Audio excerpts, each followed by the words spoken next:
कोकण रेल्वेचं हे गिफ्ट प्रवाशांना आवडलं नाहीये.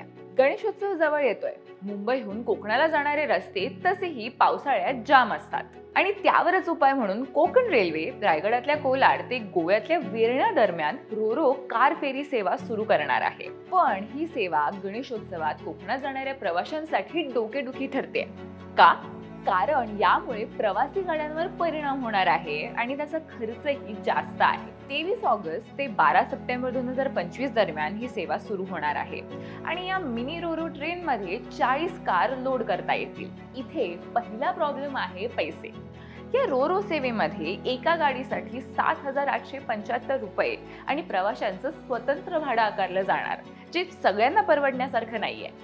दुसरी गोष्ट की रस्त्याने 10-12 तासात होणाऱ्या या प्रवासाला रेल्वेनेही 12 तासच लागणार. मुंबईतून कोलाडला जायला 2 ते 2.5 तास लागतात.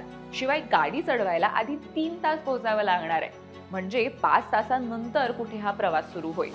तसंच एवढं सगळं करून सुद्धा तुम्ही जागा नोंदणी केली पण रेल्वेची कमीत कमी 16 वाहनांची क्षमता पूर्ण झाली नाही तर ती फेरी रद्द केली जाऊ शकते.